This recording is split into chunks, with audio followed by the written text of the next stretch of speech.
صراط الذين أنعمت عليهم لا حول ولا قوة إلا بالله العلي العظيم. بسم الله الرحمن الرحيم. الحمد لله رب العالمين والصلاة والسلام على سيد المرسلين وخاتم النبيين وشفيع المذنبين والمخاطب بطه وياسين أبي القاسم محمد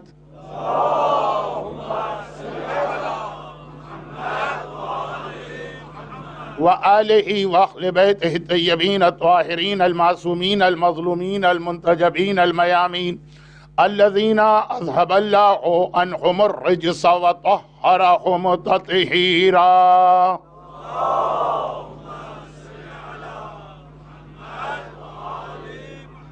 سيما على بقية الله في الأراضين وحجته على العالمين أجل اللهم له الفرج.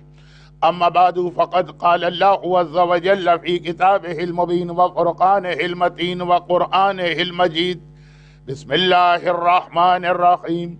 الله ولي الذين آمنوا يخرجهم من الظلمات إلى النور. وقال إن الله يأمر بالعدل والإحسان وإيتاء ذي القربى وينهى عن الفحشاء والمنكر والبغي يعظكم لعلكم تذكرون.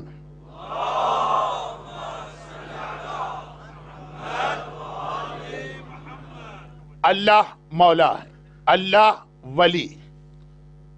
قرآن کریم کی پہلی آیت جو آیت الکرسی کا ایک حصہ ہے، اس میں یہ میسج، اور کئی جگہ پھر قرآن نے اس بات کو دہرایا.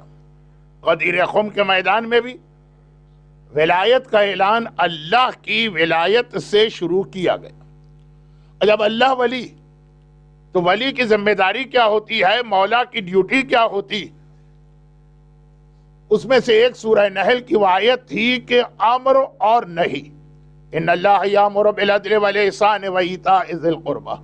اللہ تمہیں نیکیوں کا حکم دے رہا. یہ ہر مولا کی ذمہ داری، جو بھی مولا ہوگا، جو بھی ولی ہوگا، یہ اس کی ذمہ داری. وینہا، اور اللہ تمہیں روک رہا ہے عن الفحشاء والمنکر والبغی، کچھ گناہوں سے. اب بات تو اللہ ہی کے حوالے سے آگے بڑھے گی، لیکن جو لفظ میں نے ابھی استعمال کیا، یہ جو جملہ میں نے کہا کہ ہر ولی کی یہ ذمہ داری، اور ہماری اور آپ کی زندگی میں بھی بعض اوقات ہم اور آپ اپنے خاندان کے، اپنی فیملی کے، اپنی اولاد کے، اپنے لڑکوں کے، اپنی لڑکیوں کے ولی بنتے ہیں. اب انشاءاللہ آخری مجالس میں اس عنوان پہ بھی گفتگو ہوگی، لیکن ابھی تو یہ تصور واضح ہونا چاہیے کہ مولا یا ولی وہ کیا فرائض کو انجام دیتا. نیکیوں کا حکم دیتا ہے، برائیوں سے روکتا. اور اس کا مقصد یہ ہے کہ ولی کی بنیادی ذمہ داری یہ ہے کہ جو اس کے نیچے، اب جیسے باپ ولی ہے اپنے خاندان کا، میرے والد آپ کے ولی نہیں، آپ کے والد میرے ولی نہیں، لیکن اللہ سب کا ولی.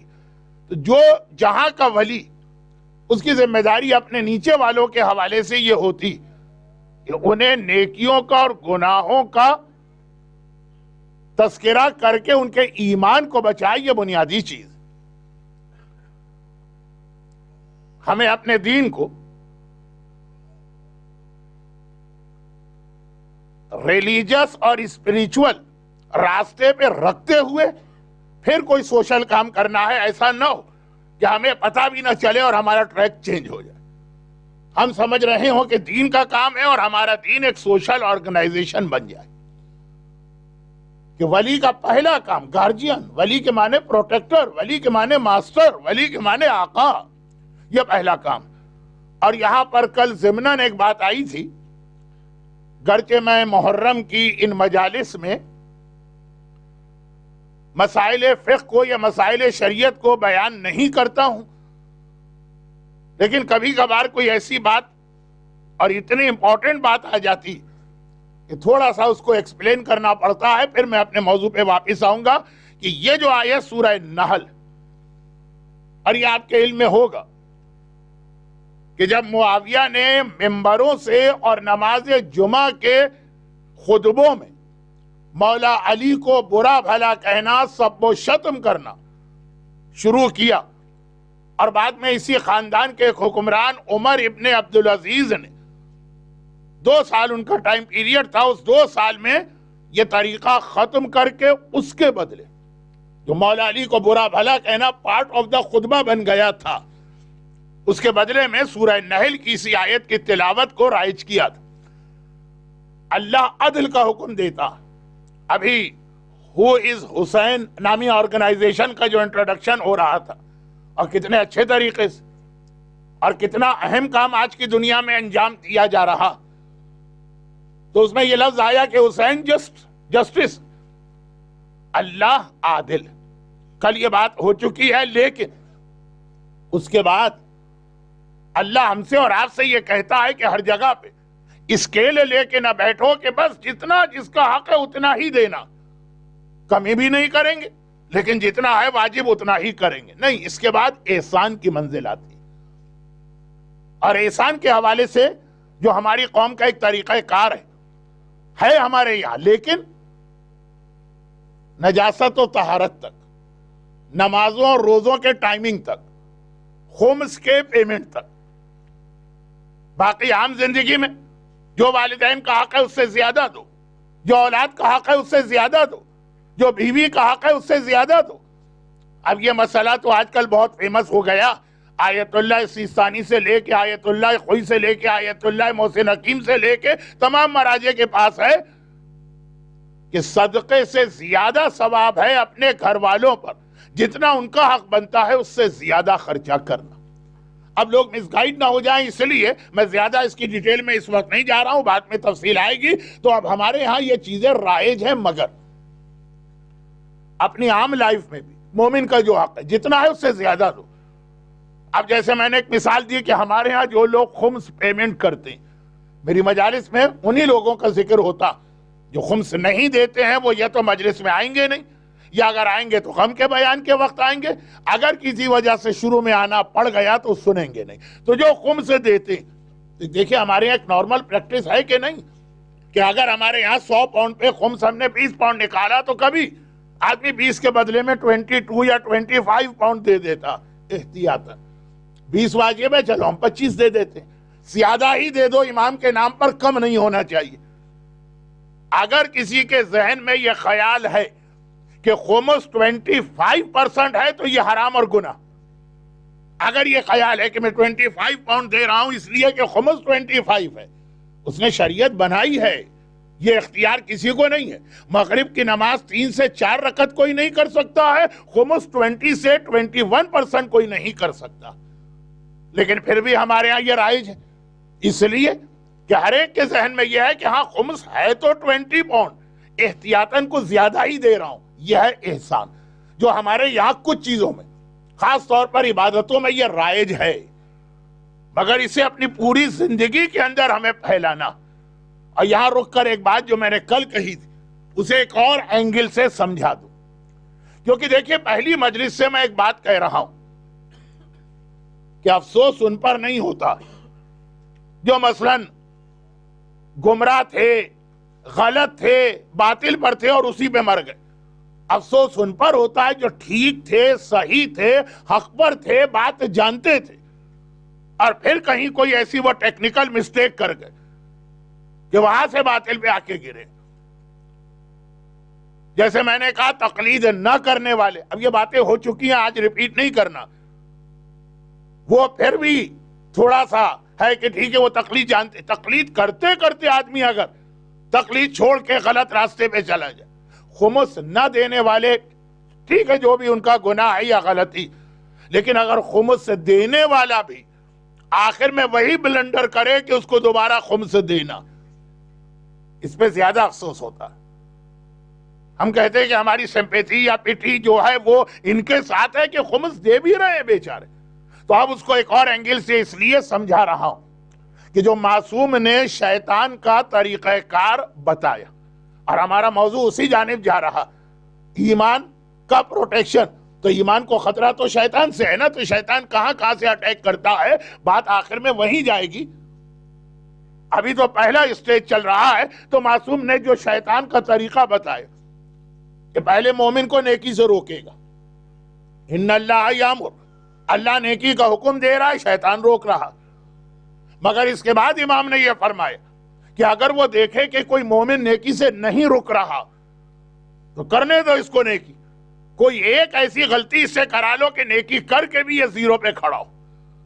اللہ ہے، عادل ہے، ہماری مجبوری دیکھ رہا ہے، یقیناً اگر ہم نے جان بوجھ کر یہ غلطی نہیں کی تو وہاں سے رحمت و معافی بھی ملے گی، مگر شیطان کئی طریقے کا، یہ نماز سے روک دو، پڑھ رہا ہے نماز تو ایسی نماز پڑھواؤ کہ نماز غلط ہو جائے، جیسے وضو غلط تو نماز غلط، جیسے آج دنیا کے بعض علاقوں میں نماز کے تشہد میں ایڈیشن، کیا پڑھ رہا ہے یہ نماز اچھی خاصی اس کی نماز ہو رہی تھی، حکم خدا پورا کر رہا تھا، اور ایسی کوئی غلطی کرا دی کہ ساری نماز اس کی باطل ہو رہی ہے۔ نماز پڑھ رہی ہے یہ عورت، ذرا سا اس کے بال یا اس کی کلائی یا رزق یہ ظاہر کروا کے نماز غلط کر دی۔ اب میں یہ نہیں کہہ رہا ہوں کہ اس سے نماز غلط ہے، اگر کسی کو مسئلہ معلوم ہے وہ احتیاط کر رہی ہے اور پھر اس کی لا علمی میں یہ غلطی ہو جائے تو معاف ہے، لیکن جن کو اس کی کیئر ہی نہیں ہے، تو اب یہ شیطان کا طریقہ ہے، خم سے روکو۔ لیکن اگر دے ہی رہا ہے کوئی مومن، شیطان کو مسلسل ڈیفیٹ دیتا ہوا وہ خمس کی پیمنٹ پر تیار ہو گیا، تو اب کوئی ایسی غلطی کراؤ کہ خمس دے بھی رہا اور قیامت میں یہ خمس نہ دینے والوں کے ساتھ کھڑا ہو۔ البتہ اللہ کی رحمت رہے گی، ان میں اور ان میں فرق ہوگا۔ اب اس کی ایک چھوٹی سی ایگزامپل اس لیے دوسرے اینگل سے دے رہا ہوں کہ یہ جو آج کل ہمارے ہاں پرابلم ہو گیا ہے کہ خمس دینے والوں کے خمس کو ضائع کروایا جا رہا، میں اس سے زیادہ کہنا نہیں چاہتا ہوں، نہیں کوئی ڈر و خوف نہیں ہے، ٹائم میرے پاس ذرا کم ہے۔ ایک شرعی مسئلہ بہت پرانا وہ یہ ہے کہ اگر کوئی آدمی کافر اور وہ مسلمان ہوتا 40 سال بعد، 50 سال بعد، 60 سال بعد، یہ مسئلہ فقہی بتا رہا ہوں، اور وہ جب مسلمان ہوتا تو جتنے بھی اس کے ماضی کے واجبات ہو، مستحبات ہو، حرام وغیرہ ہیں، اب ایک ایک لفظ کو تو میں ایکسپلین نہیں کروں گا، وہ سب آٹومیٹکلی معاف ہو جاتے ہیں۔ اور اگر وہ مرتے دم تک مسلمان نہیں ہوتا تو کفر کے علاوہ عبادتوں کا بھی اس کو جواب دینا۔ الکفار یعاقبون علی الفروع کما یعاقبون علی الاصول، 99% مراجع کا فتویٰ میں نے پڑھا کہ کافر فروع دین پر بھی سوال و جواب ہوگا اور سزا ملے گی جس طرح اصول دین پر ہے۔ وہ یہ نہیں کہے گا جب اللہ کو نہیں مانتا تو 70 سال کی نماز کا حساب کیسے دوں، میں تو مانتا ہی نہیں تھا، نہیں، وہ بھی اللہ کے بارے میں بھی جواب دینا ہے نماز کے لیے۔ لیکن اگر وہ اسلام لے آیا 60 سال کی ایج میں تو اب وہ نمازیں اس پر واجب ہیں، وہ اس پہ باقی ہیں، یہ اللہ اس کو ایک گفٹ دیتا، اور گفٹ یہ دیتا ہے کہ یہ سارے اس کی نمازیں معاف ہو گئیں، یہ سارے روزے جو اس پر واجب تھے معاف ہو گئے۔ اسی طرح سے میں بہت احتیاط سے مسئلہ شرعی بتانا چاہتا ہوں، جو میرا اپنا ایک اسٹائل ہے کہ میرا یہ طریقہ نہیں ہے کہ مسلمانوں کے مختلف فرقوں کے درمیان کوئی فتنہ و فساد پھیلائے جائے، لیکن ایک فقہی مسئلہ کہ اگر کوئی غیر شیعہ ہوتا اور اس نے عبادتیں انجام دی مگر اپنے طریقے سے، جو ہمارے طریقے سے مثلا غلط، نماز پڑھی ہے ہاتھ باندھ کے، نماز پڑھی ہے الحمد کے بعد آمین کہا، یہ تو مدرسے کے بچے بھی بتا دیں گے کہ کن کن چیزوں سے نماز ٹوٹ جاتی، نماز پڑھی ہے غلط وضو سے، پیر کا مسح ہی نہیں کیا، پیر کو دھو لیا مثلا، اب یہ نماز غلط ہوئی، اس حالت میں مر گیا تو اس کا جواب دینا ہے۔ لیکن اگر وہ مرنے سے پہلے شیعت میں آ گیا، اس ناشری بن گیا، اس نے صحیح عقیدہ لے لیا، تو جتنی نمازیں اس نے غلط پڑھی ہیں وہ سب کی سب صحیح مانی جائیں گی، اسے دوبارہ نہیں پڑھنا۔ روزہ رکھا ہے لیکن ٹائم سے پہلے روزہ افطار کر لیا، اپنا کوئی مومن یہ غلطی کرے گا تو اس کو جان بوجھ کے اگر یہ کام کرے تو روزہ بھی گیا، قضا بھی کرنا ہے، کفارہ بھی دینا، اور پنش الگ ہوگا قیامت میں اگر توبہ نہیں کی۔ لیکن ساری زندگی اس نے روزے رکھے اور سارے روزے اس نے ٹائم سے پہلے کھول لیے، مجھے تفصیل بتانے کی ضرورت نہیں، آپ میری بات سمجھ رہے ہیں۔ جیسے ہی وہ حق پر آ گیا، یہ سارے روزے اس کے آٹومیٹک صحیح ہو گئے، ان کی اس کو قضا نہیں کرنا۔ سب سے اہم مثال حج کی لے لیجیے۔ حج، جو کہ ہمارے یہاں حج میں ایک بہت ہی سیریس مسئلے کو ہم لوگ بہت ہی لائٹ موڈ میں کبھی مذاق کے طور پہ بھی بتاتے ہیں۔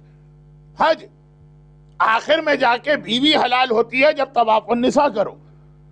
اگر کوئی طواف النساء کیے بغیر آ گیا تو بیوی کے لیے شوہر حرام، شوہر کے لیے بیوی حرام۔ اور خالی اس وقت نہیں، بلکہ اگر ابھی اس کی شادی نہیں ہوئی ہے تو جب شادی کرے گا۔ اب یہ مسئلہ بہت مشہور ہے، لوگ مذاق بھی کرتے ہیں ایک دوسرے سے، اور یعنی مسئلے کا مذاق نہیں اڑاتے، آپس میں ایک دوسرے سے جو۔ اب یہ مسئلہ باقی مسلمانوں کے یہاں نہیں ہے، ایک نے حج کیا اور اس وقت نہیں تھا وہ شیعہ، تو طواف النساء وہ جانتا ہی نہیں، اس نے نہیں کیا طواف النساء، اور پھر حج کر کے آ گیا اور اب جا کے وہ ایمان لائے، تو طواف النساء تو اس کا پینڈنگ ہے۔ بیوی حلال ہے کہ حرام، شیعہ ہونے کے بعد اس کو طواف النساء نہیں کرنا ہے، چاہے اسے چانس بھی مل رہا ہو۔ جا کے احتیاطاً کر لے، عدل نہیں احسان، وہ الگ بات ہے، اس پہ لازم نہیں ہے، واجب نہیں، کیونکہ یہ تحفہ اللہ اس کو دیتا ہے ایمان لانے کے بعد کہ ماضی کی ساری غلطیاں معاف۔ لیکن زکوٰۃ، فطرہ، خمس، یہ اگر غلط طریقے سے اس نے ادا کیے، غلط کا مطلب ہمارے حساب سے غلط، اس کے حساب سے صحیح، اس وقت وہ جس فقہ کو فالو کر رہا تھا صحیح۔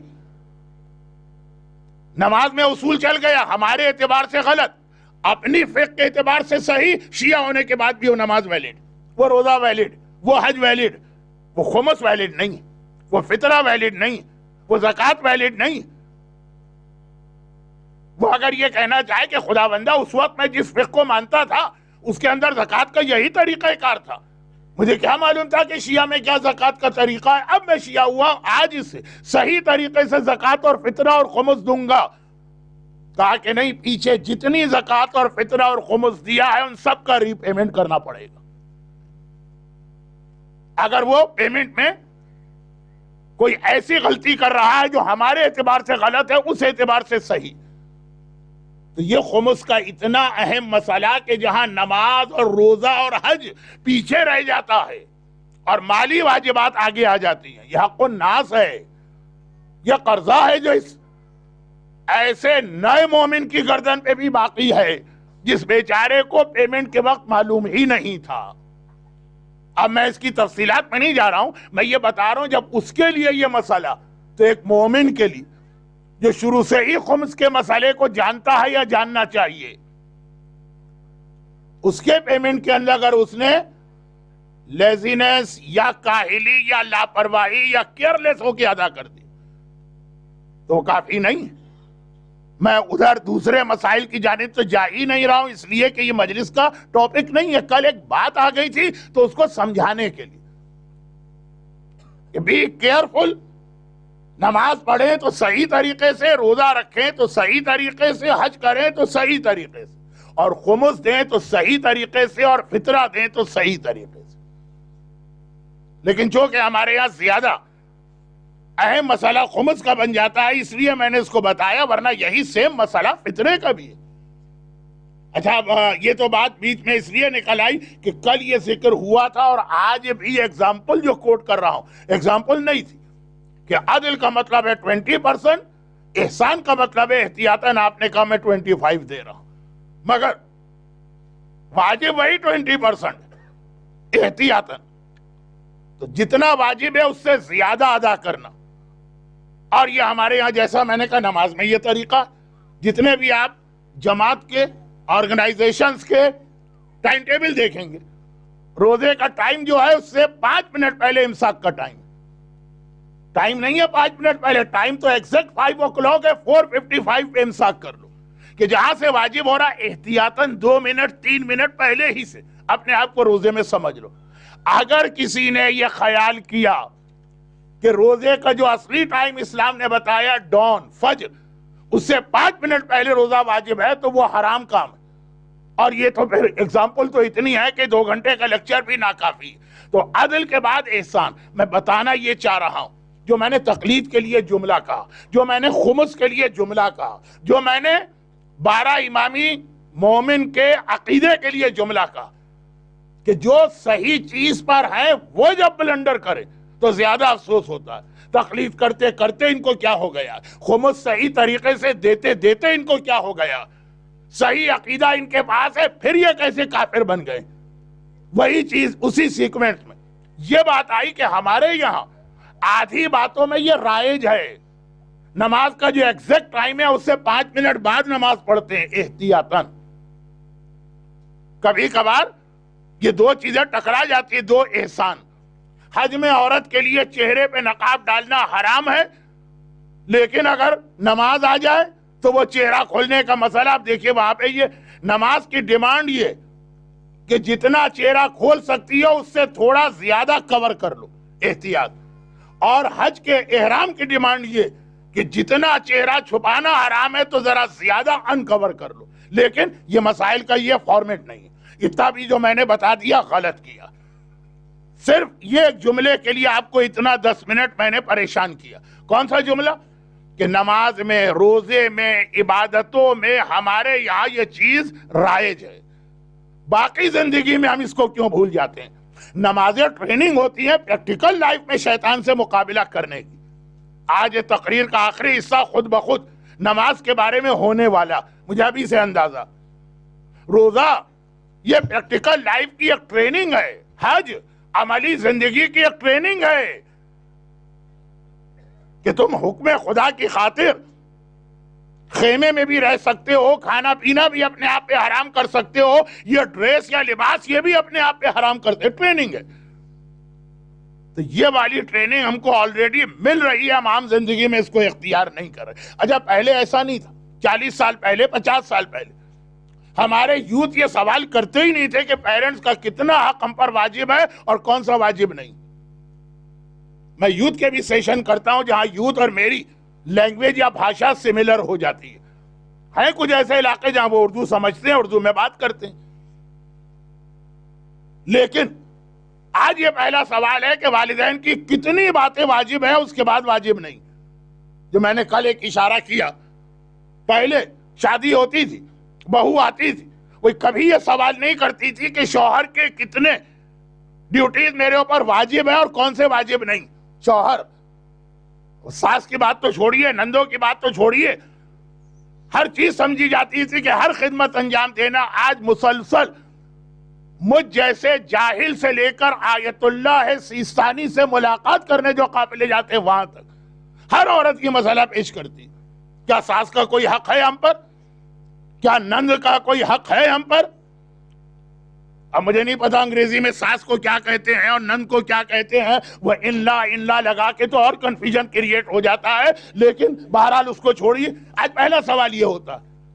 اور کون عورت؟ جو دیندار، جو ریلیجس ہے، جو پائس ہے، جو متقی ہے، جسے یہ فکر ہے کہ جتنا مجھ پر واجب ہے وہ مجھے انجام دینا. اسی لیے وہ مسجد سے سوال کر رہی کہ کتنا حق میرے اوپر واجب ہے شوہر کا اور ساس کا اور نندوں کا. ورنہ جس کے پاس تقوی نہیں ہے، خوف خدا نہیں ہے، وہ تو یہ پوچھے گی بھی نہیں، جو اس کا دل چاہے گا وہ کرے. یہ پائس، یہ ریلیجس، یہ متقی، یہ آخرت سے ڈرنے والی، یہ وہ جس کو یہ خیال ہے کہ قبر میں بھی سوال کا جواب دینا ہے اور قیامت میں بھی. لیکن اسٹارٹ یہاں سے کرتے ہیں. اچھا اب یہ حرام تو نہیں کر رہی ہے وہ، لیکن جو اسلام سکھانا جا رہا ہے کہ عدل کے بعد اگلا مرحلہ احسان کا. اور جو تم آلریڈی وضو میں کر رہے، کونی سے ہاتھ دھونا واجب ہے، تھوڑا اوپر سے ہم شروع کرتے ہیں. جو غسل میں تم کر رہے، جب سر و گردن کو دھو گے تو تھوڑا سا باڈی کو بھی ملا لو اس میں. جو نماز میں تم کر رہے ہو، جو روزے میں تم کر رہے ہو، کہ جو ایگزیکٹ ٹائم ہے اس سے 5 منٹ پہلے امساک، ایگزیکٹ ٹائم سے 2 منٹ کے بعد افطار، یہ سب کر رہے ہو نا. یہ عام زندگی میں بھی لے کر آؤ، یہ بزنس میں بھی لے کر آؤ، یہ جاب میں بھی لے کے آؤ، یہ گھر والوں سے اور فیملی سے جو تمہارے ٹرمز یا ریلیشنز ہیں اس میں بھی لے کر آؤ. یہ ٹریننگ دی جا رہی ہے. ان اللہ یامر بالعدل والاحسان. اور یہاں پہ ایک ایسی حدیث جس پر میں 1 گھنٹے کی مجلس کئی بار پڑھ چکا ہوں اور آج میرے پاس وقت نہیں ہے اس لیے بہت مختصر اس کو بتاؤں گا. شہید دست غیب شیرازی بھی ایک بہت مشہور نام ہماری ریسنٹ ہسٹری کا ہے. انقلاب ایران کے فوراً بعد جسٹ آفٹر جو ہمارے بڑے بڑے علماء شہید کیے گئے ان میں مرتضی مطہری کا نام ہے اور دست غیب شیرازی کا نام ہے. تو خیر یہ حدیث انہوں نے بھی اپنی اس کتاب میں لکھی جس میں انہوں نے بتایا ہے کہ how to protect yourself from شیطان. استعاذہ اعوذ باللہ کا مطلب کیا ہے. تو یہ حدیث اس میں بھی انہوں نے کوٹ کی. وہ حدیث یہ ہے کہ راوی نے جا کر امام سے سوال کیا کہ مولا شیطان ہمارا اصل موضوع اس کے یہ حدیث بالکل پرفیکٹ ہے اس موضوع کے لیے لیکن آج اس کی زیادہ ڈیٹیل میں نہیں جاؤں گا. ہاں آگے تو آئے گی بات کیونکہ جو میرا اصل موضوع دیکھیے اس کے 2 سوال ہے راوی کے یہی تو میرا ٹاپک. مولا شیطان سے اپنے ایمان کو بچانے کا سب سے بیسٹ طریقہ کیا ہے؟ بیسٹ جسے آدمی اپنے آپ کو پروٹیکٹ کرے. امام نے کہا کہ مستحبات اور مکروہات کی پابندی کرے. ٹھیک. راوی نے کہا اور مولا شیطان کسی مومن کے ایمان کو ایزیسٹ طریقے سے کس طرح چھینتا؟ شیطان کے لیے آسان کام نہیں آپ کا ایمان چھیننا. اللہ آپ کو پروٹیکٹ کیے ہوئے آپ ایک ایسے علاقے میں آ گئے ہیں رہ رہے ہیں جہاں پہ ایک پیس ہے جہاں پہ ایک لا اینڈ آرڈر ہے جہاں لیکن ایسٹ افریقہ میں بھی یہ ہوتا ہوگا اور ہمارے یہاں پاکستان میں تو بہت کامن کہ آپ جاتے ہیں مگنگ وغیرہ کسی آدمی نے کہا موبائل دے دو آدمی ریزسٹ کرتا یہاں تک کہ پھر آخر میں گولی کھا لیتا اپنے سینے پر. موبائل کی وجہ سے کتنے ہی لوگ مرتے ہیں اور کیوں مرتے ہیں کہ بچانے کی کوشش کر رہے ہیں سوائے شکاگو کے کچھ علاقوں کے وہ ایک الگ چیز. وہاں پہ یہ ہے کہ اگر آپ کے پاس کچھ نہیں ہے تب بھی وہ آپ کو مار دے گا کہ ہمارے علاقے میں آئے تو $10 بھی جیب میں رکھ کے نہیں آئے. لیکن ویسے باقی دنیا میں یہ کہ اس ڈر کی وجہ سے لوگ قیمتی چیزیں گھر سے لے کے نہیں نکلتے. لیکن اب یہ موبائل تو آج کل کی مثال ہے. لیڈیز کے پرس بہت زیادہ یہ مگنگ ہوتی ہے چھینے جاتے ہیں آسانی سے کوئی نہیں دیتا. جب چھوٹے سے 100 پاؤنڈ یا 50 پاؤنڈ کی چیز کو بچانے کے لیے آدمی پوری کوشش کرتا اور ریزسٹ کرتا تو کیسے ممکن ہے کہ شیطان آپ کا ایمان چھینے اور آپ اس کو آسانی سے جانے دیں؟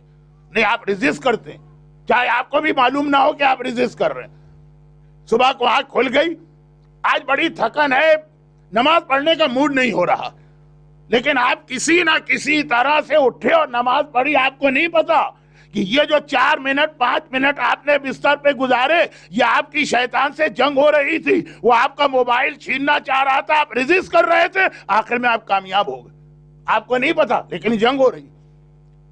عادت تھی کبھی اب چھوڑ دیا آپ نے لیکن بہت ہی اچھا کہیں سانگ یا غنا چل رہا ایک مرتبہ کان ادھر لگ گئے دل چاہتا ہے کہ 5 منٹ کے لیے سن لو. نہیں آپ نے ریزسٹ کیا کہ حرام حرام ہے اب تک میں نے اپنے آپ کو بچایا اب میں کیوں یہ گناہ کروں. آپ کو نہیں پتا آپ کیا کام کر رہے ہیں. آپ شیطان سے فائٹ کر رہے ہیں اور اپنے ایمان کو بچانے کی کوشش کر رہے ہیں. یہ ایسی فائٹ ہم دن اور رات کتنی مرتبہ کرتے ہیں کیونکہ شیطان نظر نہیں آتا ہے تو ہم کو نہیں پتا ہوتا کہ یہ ہم ایک جہاد کر رہے ہیں یہ ہم ایک جنگ کر رہے ہیں شیطان سے. جو بھی گناہ آپ کے سامنے آئے اور ایک لمحے کے لیے آپ کی اٹینشن ادھر ہو جائے اور دل چاہے کہ چلو کبھی کبھار تو اللہ بھی معاف کر دیتا ہے لیکن آپ کہیں نہیں مجھے نہیں کرنا یہ گناہ تو مومن آرام سے اپنا ایمان نہیں چھوڑتا پوری کوشش کرتا ہے شیطان سے جنگ کر کے ایمان کو بچانے. شاید اس کو بھی معلوم نہ ہو جو میں نے ایک اشارہ کر دیا تو دن اور رات آپ کے ساتھ یہ ہوتا ہوگا.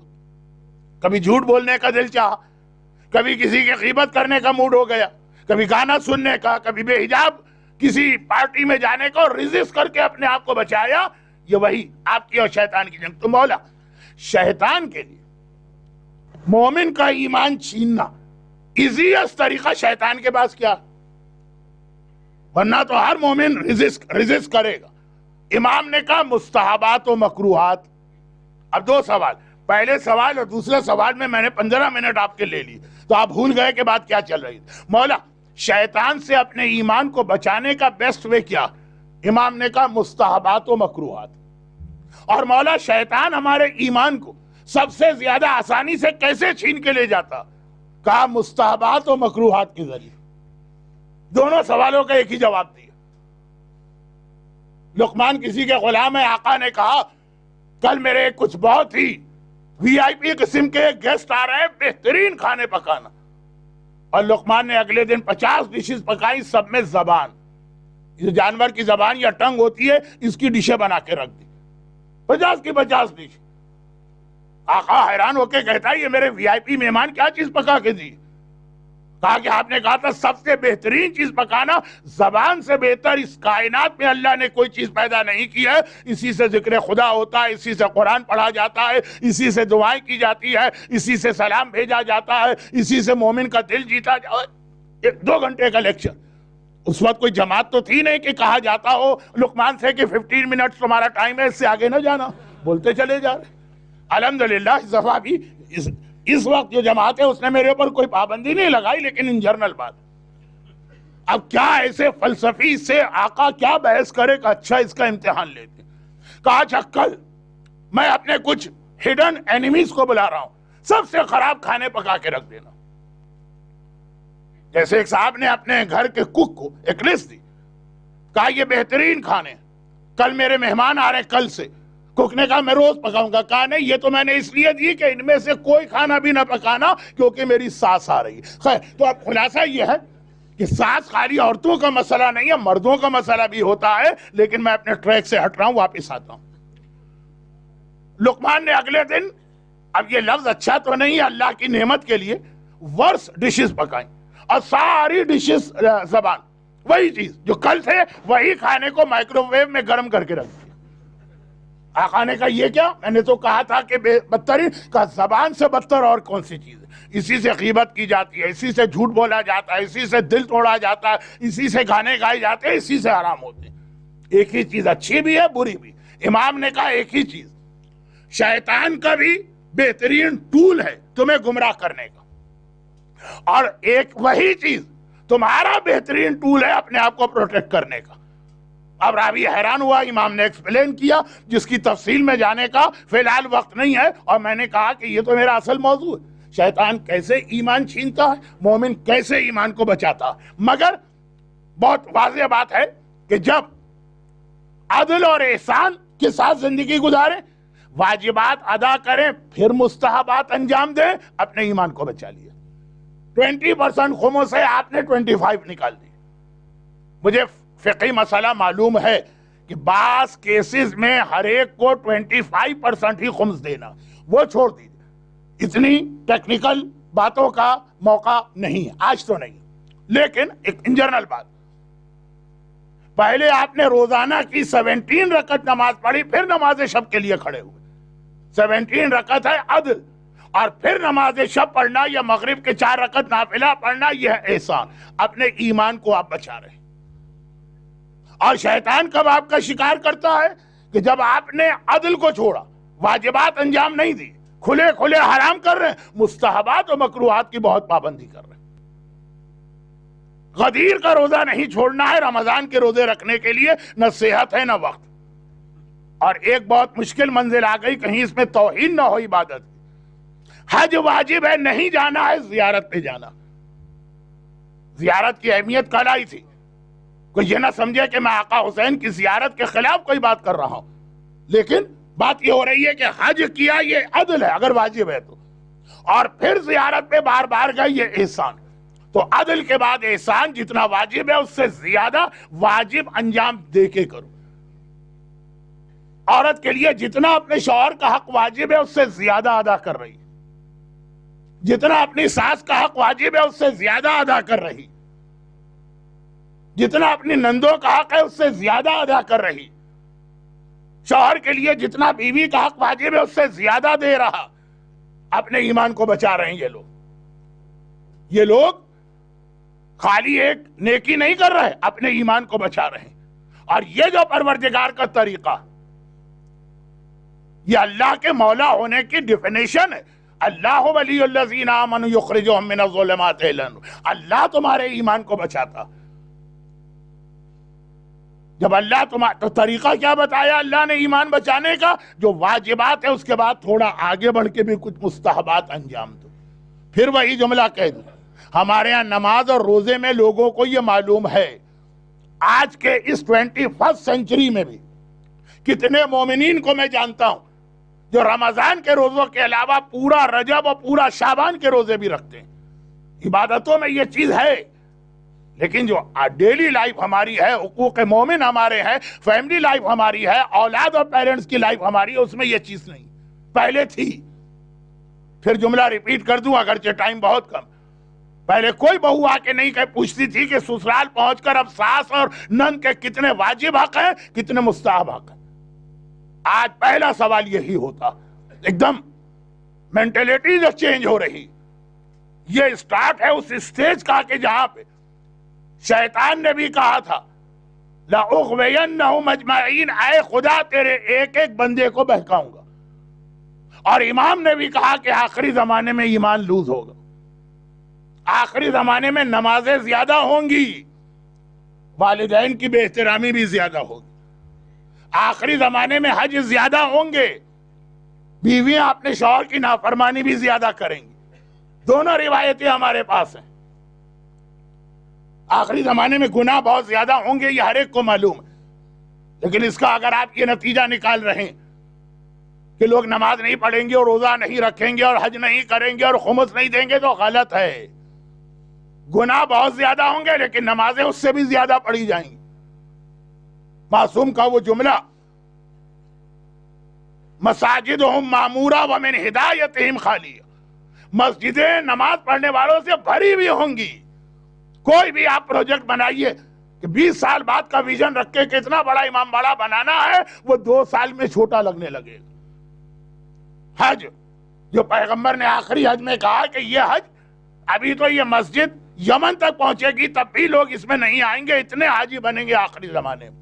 مگر والدین، اولاد، بزنس، مومن کا حق، شوہر بیوی کا ریلیشن، یہ سب میں گناہ زیادہ بڑھتے چلے جائیں گے. تو یہ کہاں سے یہ سٹارٹ ہوتا ہے؟ جب یہ سوال آپ کرتے ہیں کہ واجب کتنا ہے مولانا، بس اتنا بتائیے، اس سے زیادہ نہیں. جو عادت، جو ہیبٹ، جو ٹریننگ، جو پریکٹس اسلام نے عبادتوں کے ذریعے کروائی، اس کو زندگی میں لانا. تو خیر یہ تو اس لیے بات ہو گئی کہ آخری زمانے میں ایمان ختم ہوگا. وہ جو اٹیک شیطان کا ہے وہ نماز کی طرف سے نہیں ہے، وہ حقوق الناس کی طرف سے. اور مزید ابھی اس میں باتیں آئیں گی، لیکن یہاں پہ رک کے ایک بات میں سمجھا دوں. جو کل میں نے بقرات حکیم کا واقعہ بیان کیا، وہ تو خیر ایک تاریخی حقیقت ہے، لیکن حدیثوں میں بھی اس کی وضاحت کہ اللہ کہ عدل کا تقاضا یہ ہے کہ اللہ پہلے ریمیڈی پیدا کرتا ہے، پھر کوئی ڈیزیز آتی. اللہ پہلے سولوشن دیتا ہے، پھر کوئی پرابلم آتا. مثلا ہمارا سب سے بڑا پرابلم ہے شیطان اس دنیا میں. اللہ نے اس دنیا میں شیطان سے پہلے آدم کو بھیجا. پہلے ہادی آیا ہے، پھر گمراہ کرنے والا آیا. اور یہ اللہ کا طریقہ ہر جگہ. یہاں تک کہ پھر وہ منزل آ جاتی جہاں پر، اب چونکہ وقت آج بہت گزر گیا ہے، جلدی جلدی ایک بات کہہ رہا ہوں. تھوڑا سا مجلس کا سیکوینس آپ کو ٹوٹا ہوا لگے، جیسے ذرا سیکوینس کم ہو گیا ہے، تو وہ کل انشاءاللہ جب پورا ٹائم ہوگا تو میں مزید اس کے سیکوینس کا خیال کروں گا. لیکن یہ بات ہے میرے سبجیکٹ میں اور اسی سٹیج پر آنا. اللہ نے ہمارے اور آپ کے ایمان کو بچانے کے لیے ولایت، خود اللہ ولی بنا، وہ ہمارے پاس تو نہیں آتا. رسول کو ولی بنایا، وہ ہمارے پاس آ کے چلے گا. اور پھر امام کو ولی بنایا جو قیامت تک امامت رہے گی. یہ جو ولایت ہے یہ ہمارے ایمان کو بچانے کے لیے، مگر خود ولایت کو بچانے کے لیے بھی ضروری ہے کہ کوئی پروٹیکٹر آئے. اب آپ کہیں گے جملہ تو بہت عجیب ہے، وہی میں نے کہا کہ سمجھانے کا ٹائم نہیں، چھوٹی سی مثال دے. میڈیسنز یا دوائیاں یہ انسان کی جان بچانے کے لیے ہوتی، بلکہ خاص طور پہ جو کیٹیگری ہے لائف سیونگ ڈرگس، وہ دوائیاں کہ جو انسان کی جان بچانے کے لیے.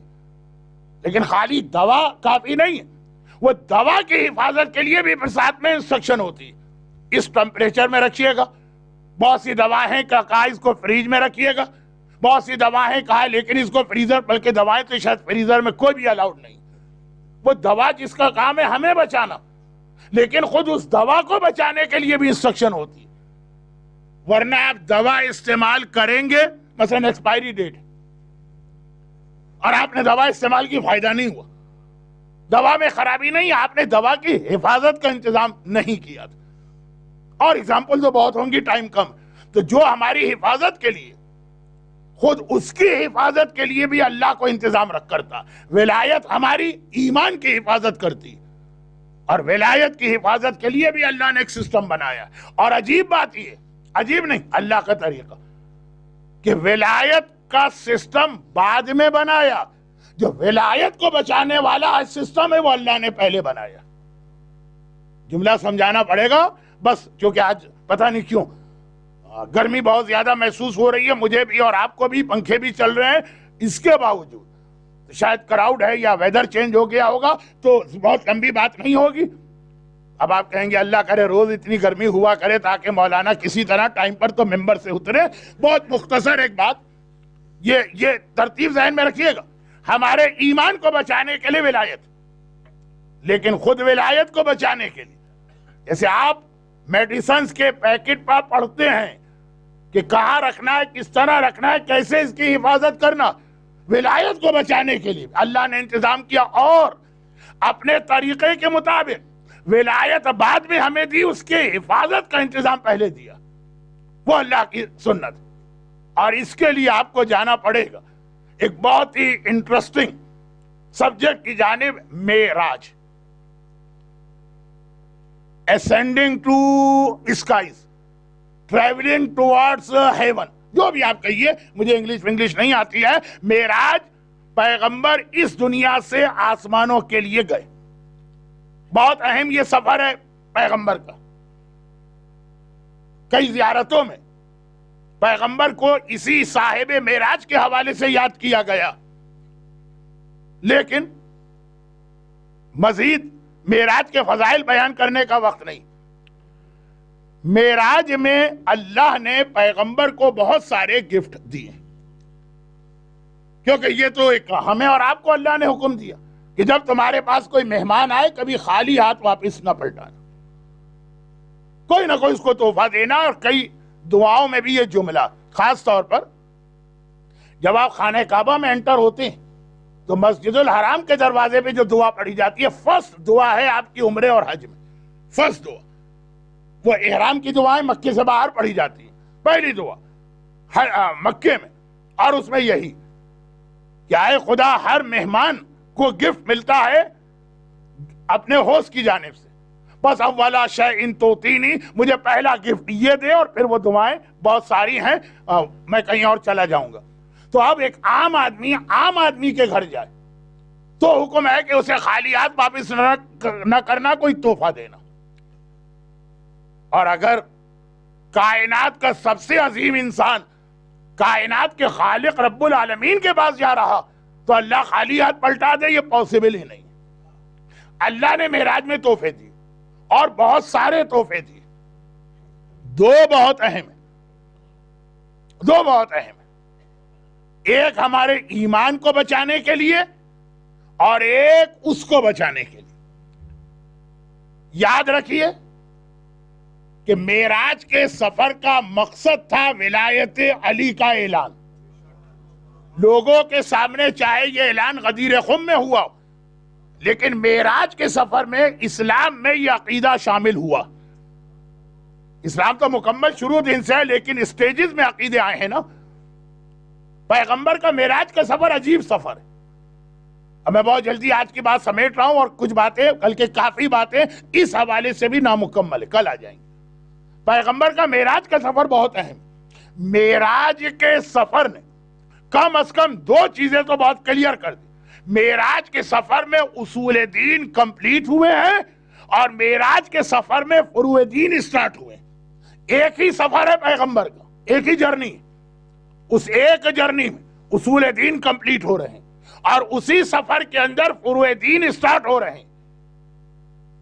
کیونکہ معراج سے پہلے توحید کا عقیدہ آ چکا تھا, قولوا لا الہ الا اللہ تفلحوا. قیامت کا عقیدہ آ چکا تھا. 30ویں پارے کے 90% سورے مکے کے ہیں, بلکہ پورے کے پورے سورے اور معراج سے پہلے کے.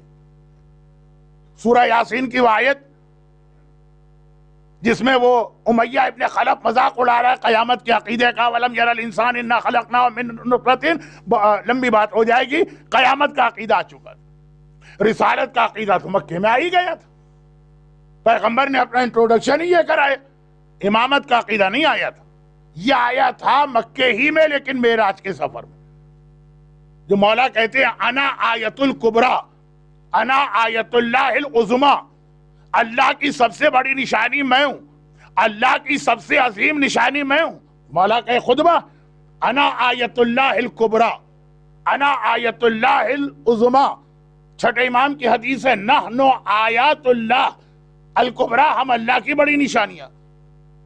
یہ معراج کے حوالے سے کہا, کیونکہ جو معراج کی آیت آئی ہے نا, سبحان الذی اسری بعبدہ لیلا من المسجد الحرام الی المسجد الاقصی الذی بارکنا حولہ لنوریہ من آیاتنا. پاک ہے وہ اللہ جو اپنے بندے کو آسمانوں پہ لے گیا تاکہ اسے اپنی کوئی نشانی دکھائے. تو مولا نے کہا یہ نشانی سے کیا مطلب ہے؟ میں ہوں وہ نشانی جو معراج میں دکھائی گئی. آیت اللہ الکبریٰ, اللہ کی سب سے بڑی نشانی تو میں ہوں. مجھے دکھانے کے لیے میرے رسول کو معراج کے سفر پہ بلایا گیا, تو مجھے دکھانے کا مطلب کیا ہے؟ یعنی عقیدہ امامت و ولایت. یہ معراج کے سفر کا پہلا تحفہ. یہاں اصول دین مکمل ہو گئے. توحید اور نبوت اور قیامت سب پہلے سے تھے, معراج میں امامت بھی آ گئی, ولایت. اور فروع دین کتنے؟ مدرسے کے بچے تو انگلش لیکچر میں بیٹھیں گے اور ان کو وہیں بیٹھنا چاہیے, لیکن بڑوں سے بھی پوچھ لوں کہ فروع دین جتنے, ان میں روزہ مدینے میں پہنچ کے واجب ہوا, زکوٰۃ مدینے میں واجب ہوئی, خمس مدینے میں واجب ہوا, حج مدینے میں واجب ہوا, جہاد مدینے میں واجب ہوا, امر بالمعروف نہی عن المنکر, تولیٰ اور تبرع فروعی, یہ سب مدینے میں واجب ہوئے. نماز وہ واحد عبادت ہے جو مدینہ جانے سے پہلے مکے میں واجب ہوئی اور معراج کے سفر میں نماز واجب ہوئی. میں اکثر ایک جملہ کہتا ہوں, معراج کیا ہے؟ معراج ہے نماز کی برتھ ڈے, اینیورسری, سالگرہ. معراج نماز اس دن آئی. تو اصول دین مکمل ہو رہے اور اسی سفر میں فروع دین شروع ہو رہے ہیں. یعنی دوسرے الفاظ میں جہاں علی کی امامت مکمل ہوتی ہے وہاں سے مومن کی نماز شروع ہوتی ہے. علی کی ولایت اور امامت کو نماز سے الگ نہیں کر سکتے ہو. علی کی امامت مکمل ہوتی ہے, نماز وہاں سے سٹارٹ ہو رہی ہے. اور یہاں وہ جملہ کہہ دوں, اس کے بعد اسی نماز کے بعد کو ذرا آگے بڑھا کے منزل مصائب پر آنا ہے, لیکن وہ جملہ کہہ دوں جس کو مکمل آج کر رہا ہوں, لیکن تفصیل شاید کل آ جائے. وہ یہ کہ یہ تو ہوا معراج کا وہ تحفہ جس کا تعلق ہمارے عقیدے سے, علی کی ولایت و امامت. یہ معراج کے سفر کا اہم ترین مقصد. اور نماز ولایتی علی کو بچانے کا اہم ترین ذریعہ ہے. ولایتی علی بچتی ہے نماز سے لے کے. ایک لفظ ہمارے یہاں اور بہت رائج ہے, لفظ تو نہیں کہیے, ایک ہسٹری ہم کو معلوم. شہزادی فاطمہ کو اللہ کا رسول تحفہ معراج کہا کرتا تھا. میری یہ بیٹی معراج کا تحفہ. بلکہ شہزادی کے بدن کو جب سونگتے تھے, اور اکثر سونگتے تھے, تو کہتے تھے کہ اس سے مجھے جنت کے باغ کے اس سیب کی خوشبو آ رہی ہے جو معراج کی رات مجھے کھلایا گیا, جس کے ذریعے سے فاطمہ دنیا میں آئی. شہزادی کونین کے فضائل کا آغاز یہاں سے ہوتا ہے کہ فاطمہ کا ایک نام ہے تحفہ, ہدیہ, ہبوہ, معراج. اللہ نے معراج کی رات فاطمہ عطا کی پیغمبر کو. اچھا اب ایک بات یہاں اور کہہ دوں, اور وہ یہ کہ اللہ کے رسول کو ایک بار معراج نہیں ہوئی ہے, کئی بار معراج ہوئی. یہ اپنا نظریہ. عام مسلمان شاید اس کو نہیں مانے، لیکن مجھے پتا ہے کہ عام مسلمانوں میں سے بھی بہت سے علماء ہمارے ساتھ. پیغمبر کو کئی بار معراج ہوئی. جو پہلی معراج تھی، پہلی، اس میں جنت کا وہ سیب کھلایا گیا جو فاطمہ کو اس دنیا میں لانے کا ذریعہ بنا. اور جو آخری معراج تھی اس میں ولایت علی کا اعلان ہوا. دین شروع ہوتا ہے فاطمہ کے وجود سے، ختم ہوتا ہے علی کی ولایت کے اعلان پر. یہ ہے پورا اسلام. فاطمہ سے علی، اور علی کی ولایت سے پہلے فاطمہ دی گئیں. کیوں؟ اس لیے کہ علی کی ولایت کو سب سے زیادہ بچانے والی ذات کا نام فاطمہ. شہزادی کا رول اسلام میں کوئی چھوٹا رول نہیں ہے. علی کی ولایت اور امامت کو بچانے والی پرسنالٹی فاطمہ. تبھی شہزادی کے القاب میں ایک لقب جو ہمارے یہاں کم مشہور ہے کیونکہ ذرا سی ڈیفیکلٹ عربی، فاطمہ ہے، راضیہ ہے، مرضیہ ہے، بطول ہے، ام حبیہ ہے، جتنے نام. ایک ہے المدافع، ڈیفینڈ کرنے والی. کس چیز کا ڈیفینڈ؟ نہ وہ بدر میں گئی، نہ وہ احد میں گئی، نہ وہ خندق میں گئی، نہ کسی میدان جنگ میں گئی. کہا کہ ڈیفینڈ کرنے والی ولایت علی کو، ولایت علی کو بچانے والی. اور اس جملے کی تشریح صرف ایک لفظ کافی. آغا امینی کا مکے کا واقعہ اپنے ذہن میں لے کے آ جائیے، میری بات مکمل ہوگی. تو معراج، اصل جو معراج ہے مشہور، جس کا تذکرہ قرآن میں سورہ بنی اسرائیل کی اس پہلی آیت میں آیا جو ابھی میں نے تلاوت کی، اور سورہ نجم میں آیا فَكَانَ قَابَ قَوْسَيْنِ، اور ادنا کی آیت جہاں پہ آئی. دو جگہ معراج کا ذکر. یہ آخری معراج. پہلی معراج فاطمہ کو لے کے آئی، آخری معراج ولایت علی کو. مگر آخری معراج میں ولایت علی کے ساتھ نماز بھی واجب کی گئی. یعنی رسول جب دنیا میں آئے معراج کر کے تو دو تحفے لے کے آ رہے ہیں. ایک ہاتھ میں علی کی ولایت ہے، ایک ہاتھ میں الصلاۃ یعنی نماز کا حکم ہے. اور یہاں پہ میں یہ بھی بتا دوں، اب یہ جو حدیث میں پڑھ رہا ہوں یہ نقل بالمعنی، وقت نہیں ہے کہ ایکچوئل ورڈنگ پڑھ کے سمجھاؤں، میں ڈائریکٹ ہی اس کے انٹرپریٹیشن پہ جاتا ہوں. پیغمبر نے آ کے بتایا کہ میں معراج پہ گیا تو میں نے وہاں کیا دیکھا. اللہ کی نعمتیں، جنت، انبیاء کے اسٹیٹس. ہر آسمان پہ کوئی نبی ملا، نیک لوگوں کے نیکیوں کا ریوارڈ اور جزا. اور پھر آخر تو وہ منزل آ گئی کہ جبرائیل بھی رک گئے.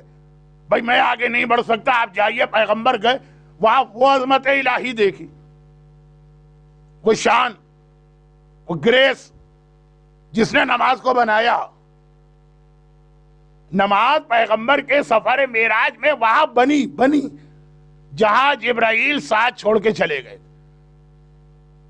پیغمبر آگے بڑھے، ایک پردہ آیا، پردہ ہٹا، پیغمبر نے اللہ اکبر کہا. 7 پردے آئے، 7 اللہ اکبر کہے. آج بھی نماز میں مستحب ہے کہ تکبیرۃ الاحرام کے علاوہ 6 اللہ اکبر اور کہو. اور باقی کچھ تفصیل ہے جس کو میں وقت نہیں ہے کل کے لیے چھوڑتا ہوں. پھر پیغمبر نے بتایا کہ میں نے اور کیا کیا دیکھا. قرآن نے کہا فَكَانَ قَابَ قَوْسَيْنِ أَوْ أَدْنَىٰ، اللہ اور بندے کے درمیان 2 کمانوں کا فاصلہ رہ گیا، اور ادنا یا اس سے بھی کم کا. اب جیسے جیسے پیغمبر یہ سنا رہے ہیں ویسے ویسے مخلص سننے والے، ایک تو مذاق اڑانے والا مجمع ہوتا ہے، ایک پورا اٹینٹو، ہر لفظ پہ یہ ایمان لانے والا. سلمان فارسی جیسے، ابو ذر غفاری جیسے، عمار یاسر جیسے. جب پیغمبر نے اپنے سفر کی وہ ڈیٹیل مکمل کی جس سے زیادہ بتانے کا پیغمبر کو اذن یا آرڈر نہیں تھا، بس ابھی ہر بات نہیں بتانا. تو وہ اتنی انٹرسٹنگ تھی کہ عام مسلمان کہنے لگے یا رسول اللہ آپ تو یہ سب دیکھ کے آ گئے، ہمارا بھی بہت دل چاہتا ہے کہ ہم بھی یہ چیزیں دیکھیں. یہ میرے ساتھ اکثر پیش آتا تھا اور ابھی بھی پیش آتا. وہ یہ کہ میں دنیا میں نکلا مجلس کے لیے یا دین کے کام کے لیے. اب جب واپس گیا، خاص طور پر جب میں پاکستان میں تھا، اپنے بچوں کو بتایا کہ یہ دیکھا اور یہ دیکھا اور یہ دیکھا اور یہ دیکھا. وہ بچے ہیں، کہتے ہیں کہ بابا آپ اکیلے چلے گئے، ہمیں بھی یہ چیزیں دکھاتے، ہمیں بھی لے جاتے. بچے تو بچے ہوتے ہیں، جیسے جیسے ان کو بتا رہے ہیں بچے بھی خواہش ظاہر کرتے ہیں. مسلمانوں نے سنا، کہا یا رسول اللہ اکیلے اکیلے آپ دیکھ کے آ گئے، ہم آپ کا کلمہ پڑھنے والے، محبت کرنے والے، آپ پہ جان قربان کرنے والے، ذرا ہمیں بھی یہ مناظر دکھا دیجیے. پیغمبر نے کہا یہ کون سی مشکل بات، میں نے معراج حاصل کیا، تم بھی معراج پہ جا سکتے ہو؟ اب لوگ چونکے، یا رسول اللہ ہم کو بھی معراج میں لے، کہا ہاں، الصلاۃ معراج المومن، تمہاری روزانہ کی نماز مومن کی معراج ہے، تمہیں اللہ کی بارگاہ میں پہنچا دیتی ہے۔ یہ الگ بات ہے تمہیں پتہ ہی نہیں تم اللہ کے سامنے کھڑے ہو۔ تبھی راوی نے کہا مولا نماز میں میرے ذہن میں خیالات بہت آتے ہیں، کہ بس ہمیشہ نماز پڑھتے وقت نیت کے وقت کی تصور کر لو کہ تم اللہ کے سامنے ہو اور اللہ کو دیکھ رہے ہو فیس ٹو فیس۔ اور جب راوی نے کہا مولا یہ تو بہت مشکل ہے، تو کہا کم از کم اتنا سمجھ لو کہ اللہ تمہیں دیکھ رہا ہو۔ پیغمبر جو اس معراج پر گئے وہ معراج آپ کو دے گئے جب واپس آئے۔ ہر نماز معراج مومن۔ اور یہاں پہ ہمارے پاس وہ حدیث بھی آ گئی جس کے ساتھ ہی میں منزل مصائب میں داخل ہو گئے۔ اہل بیت کا وہ قافلہ جس کے مصائب 2 دن اس طرح پڑے گئے کہ 28 رجب کو مدینے سے نکلا اور کل کی مصائب تھے کہ کربلا پہنچا۔ اب آج مصائب کی تفصیل میں جانے سے پہلے مصائب ہی کا ٹکڑا پڑھ رہا ہوں۔ پھر یہ قافلہ اپنے پورے جہاد کو مکمل کر کے مدینے آ گیا، واپس مدینے آئے۔ اہل بیت کا مدینہ آنا، مدینہ تو جدنا لا تقبلینا کا ام کلثوم کا مرثیہ اسی موقع پر ہے، آ گیا۔ اب جب یہ واپس مدینے پہنچے تو سارا مدینہ پرسہ دینے کے لیے اہل حرم کے پاس آئے۔ اچھا جو عورتیں مدینے کی تھیں وہ خواتین کے پاس چلی گئی، تو وہاں تو مجمع ڈیوائیڈ ہو گیا۔ کچھ عورتیں جناب زینب کے پاس ہیں، کچھ کلثوم کے پاس ہیں، کچھ لیلا کے پاس ہیں، کچھ رباب کے پاس ہیں، کچھ فروا کے پاس ہیں، کچھ فضہ کے پاس ہیں، یعنی خواتین تو بہت ساری ہیں۔ مرد جتنے ہیں وہ سارا مجمع سجاد کے پاس جمع ہوا۔ مردوں میں تو ایک ہی مرد واپس آیا ہے نا۔ اب یہ سارا مجمع یہاں آ گئے۔ اہل بیت رہتے کہاں ہیں؟ محلہ بنی ہاشم۔ محلہ بنی ہاشم کہاں ہے؟ مسجد النبوی سے دیوار ملا ہوا۔ جیسے آپ یہاں سے جائیں گے مارکی میں، وہ محلہ بنی ہاشم ہے، یہ مسجد ہے رسول۔ اب سارا مجمع محلہ بنی ہاشم میں آیا، لوگ آ کے پرسہ دے رہے ہیں۔ پرسہ دے رہے ہیں تو پرسہ، یہ ایک میسج آپ کو پہلے دے رہا ہوں، پھر مصائب مختصر رہیں گے آج، لیکن پھر مصائب پر آتا ہوں۔ جب پرسہ دے رہے ہیں تو پرسہ تو کس طرح دیا جاتا؟ اعظم اللہ اجورنا بمصاب الحسین، انا للہ و انا الیہ راجعون، یہی تو پرسے کے طریقے۔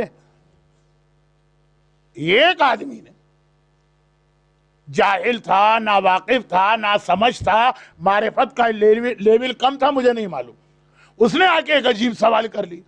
یہ سوال کبھی کسی معصوم سے نہیں کیا جاتا، اللہ کی کوئی حجت اس سے سوال کرنا ہی غلط، اس نے کر لیا۔ کہا فرزند رسول میں 28 رجب کو بھی اسی مدینے میں تھا اور آپ کے بابا کا قافلہ میرے آنکھوں کے سامنے مدینے سے چلا تھا۔ کیا شان تھی قافلے کی! علم کو دیکھتا تھا تو علم گرین کلر کا تھا، نگاہ ڈالتا تھا کہیں عباس، کہیں اکبر، کہیں اون، کہیں محمد، کہیں قاسم، کہیں اولاد جعفر طیار، کہیں اولاد مسلم ابن عقیل، کہیں خود مسلم ابن عقیل، بھرا ہوا قافلہ تھا۔ اور مولا آج بھی اس مدینے میں ہوں، قافلہ واپس آیا، علم پہ نگاہ پڑی تو آج علم کالا نظر آ رہا ہے، سبز علم نہیں۔ اب پورے قافلے کو دیکھتا ہوں، سوائے آپ کے مردوں میں کوئی نہیں۔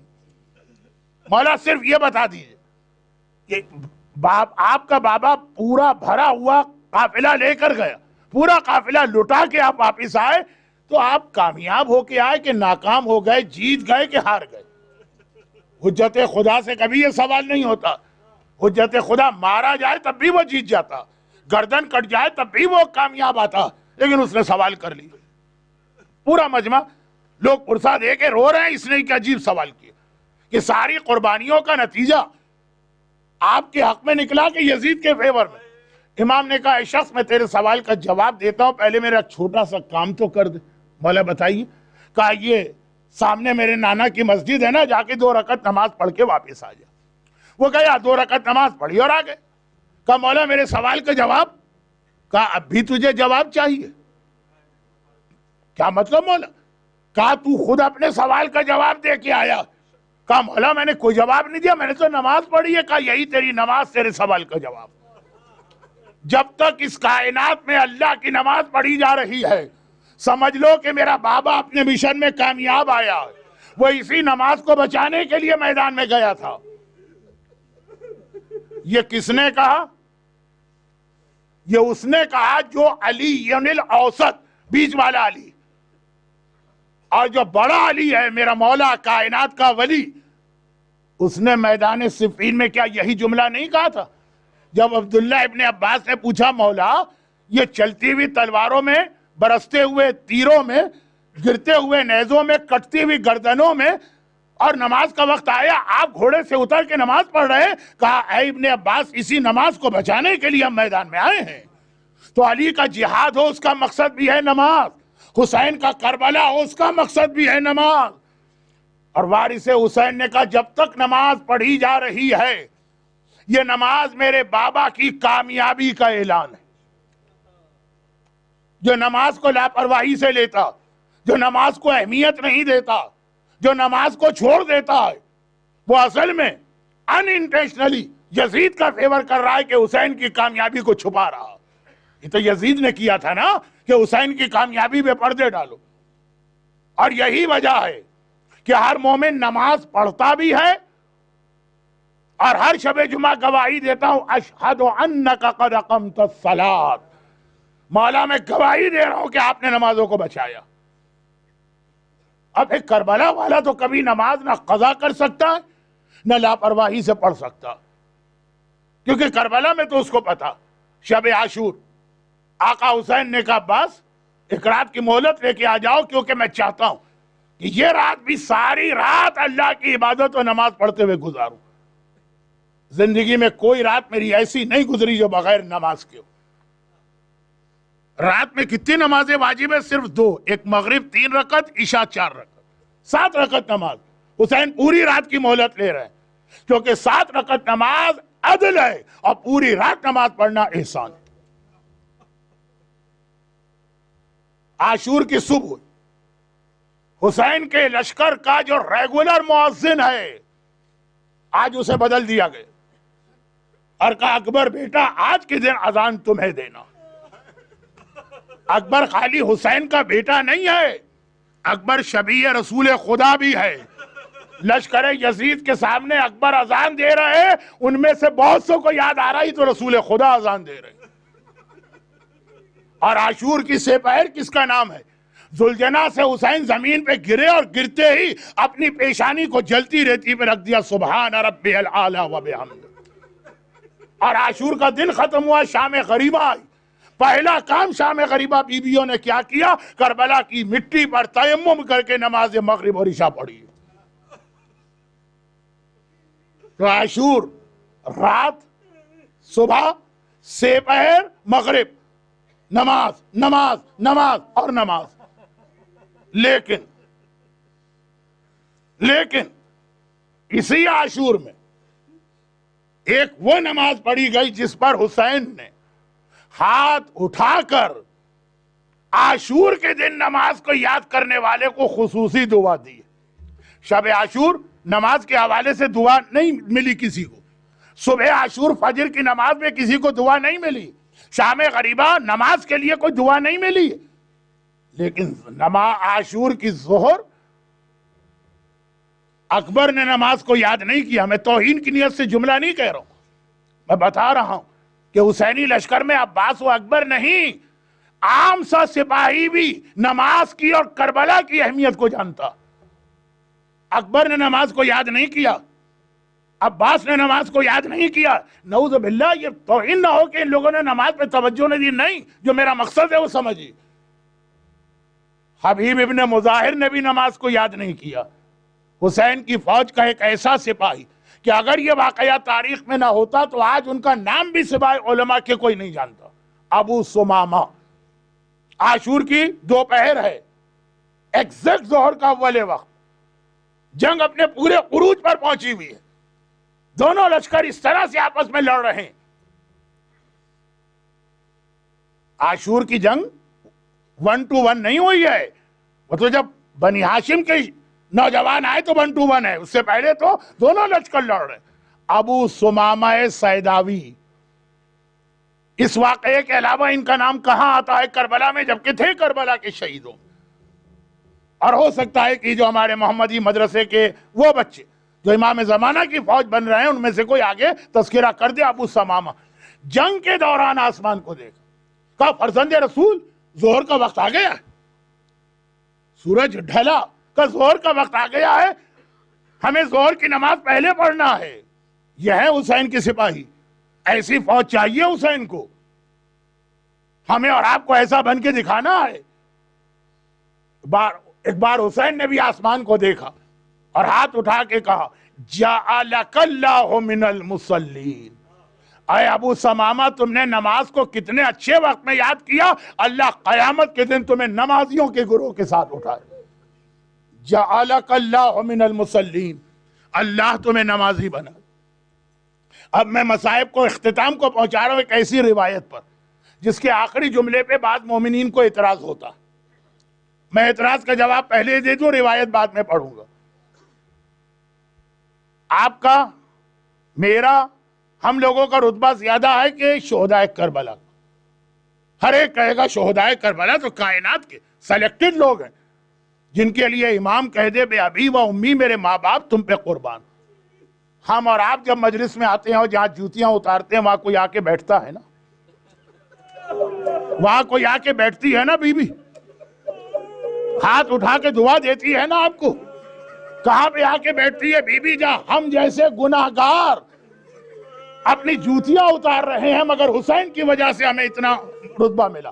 بس یہ ذہن میں رکھ کے یہ روایت کا آخری جملہ سنیے گا، جب ہمارا اور آپ کا یہ رتبہ ہے تو شہداء کربلا کا رتبہ تو اپنی جگہ۔ ابو ثمامہ نے کہا مولا نماز کا وقت آ گیا، جعلک اللہ من المصلین، اللہ تجھے نمازیوں میں قرار دے۔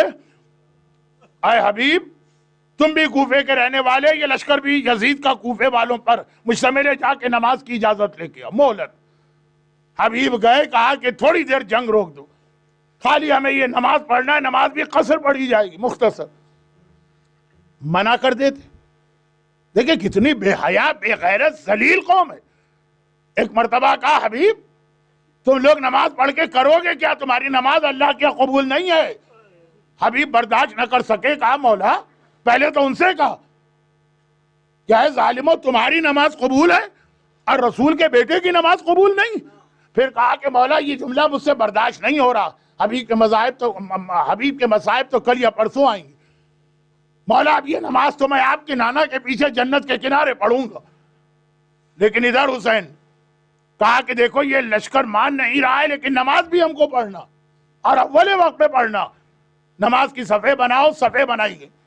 کوفے والوں کو حسین کے باقی ساتھیوں سے کوئی بیر عداوت دشمنی نہیں تھی، اصل ٹارگٹ حسین تھا، تو حسین کی جانب تیر پھینکے گئے۔ دو صحابی آگے بڑھے، کہا فرزند رسول ہم تو یہ پریشان کربلا میں آئے تھے کہ ہم بہت بوڑھے ہیں، تلوار اٹھا نہیں سکتے، ہاتھوں میں راشا ہے، تیر و کمان سنبھال نہیں سکتے، آپ نے بلایا آ تو گئے لبیک یا حسین، لیکن ہم سوچ رہے تھے کربلا کے جہاد میں ہم کیسے حصہ لیں، مولا یہ ہمیں بہترین موقع ملا، آپ ہمیں نماز کے درمیان اپنے آگے کھڑے رہنے کی اجازت دیجیے، ہم تلوار نہیں چلا سکتے، ہم تیر نہیں پھینک سکتے، ہم نیزے نہیں اٹھا سکتے، ہم اپنے سینے کو ڈھال تو بنا سکتے ہیں، مولا آپ نماز پڑھائیے ہم اپنے سینے پہ یہ تیر لیں گے۔ اور ان میں سے جو زیادہ بوڑھا تھا سعید ابن جبیر، اس کا تو عجیب جذبہ تھا، دائیں طرف سے تیر آتا وہ دائیں طرف جھک کے حسین کو بچاتا، بائیں طرف تیر آتا وہ بائیں طرف جھک کے حسین کو بچاتا، سامنے سے تیر آتا وہ سینے پہ تیر لیتا، مگر بوڑھا آدمی تیروں سے سارا سینہ چھلنی ہو گیا۔